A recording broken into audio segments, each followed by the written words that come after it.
What is up, all you freaky little goys? Today we are talking about the first opium war of China and Great Britain. And no, not that opium. This opium. You know, it's a good shit. And it really makes you trip. And the Chinese people loved it. You know, the British made a lot of money off of it. One of the Brits who was profiting so heavily off of it was this guy, Charles Eliot.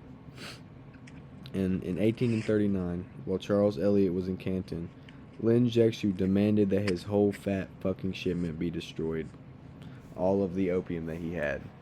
They thought doing this would make the British stop, but obviously it didn't. And Charles then withdrew all of his men and ships from Canton, and on June 21st, 1840, the aggravated British sent in the Gangnam to China. The British arrived in Zhoushan and demanded that the Chinese surrender. But the stubborn-ass Chinese, of course, refused, and on July 5th, the Royal Navy began bombarding the city, and only 9 minutes later, the city defenses crumbled. 9 minutes. Good job, China. The British then took the city, signaling the start of the First Opium War. The emperor at the time was named the Dogang Emperor. Initially didn't take the British very seriously.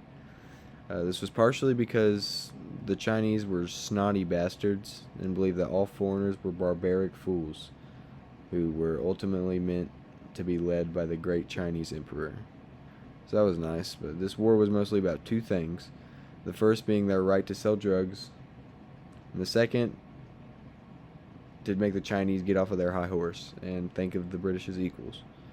The British brought their peace terms to the emperor, who basically just said fuck all of that, and instead removed Lin Jiexu as imperial commissioner and hired Qishan.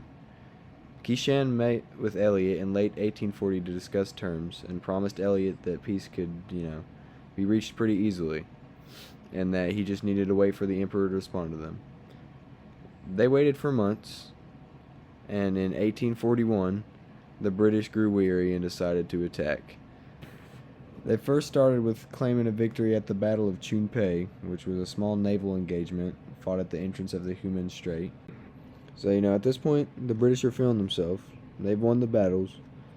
So Eliot meets with Qishan again in late January and makes his demands, which were them giving over Hong Kong, buying opium from them once again, and also a fat stack of fucking cash. The emperor obviously said no, and then angrily fired Qishan and appointed his cousin Yishan as well as Yang Feng. He gave them the new task of entirely crushing Britain.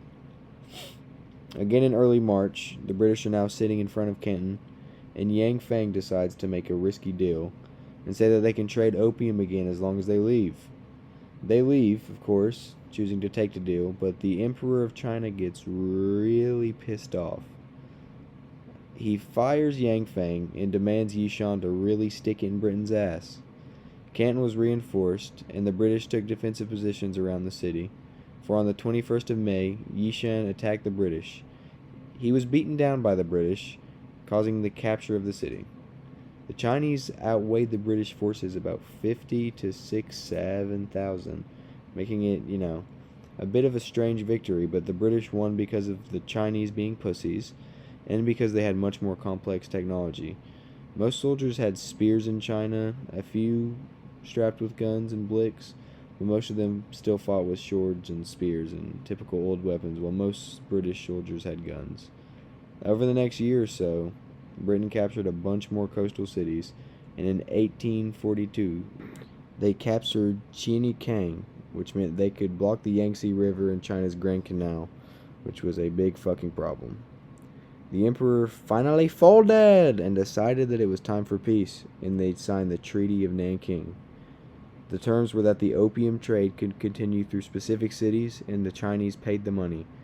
They also signed over Hong Kong, starting the century of humiliation.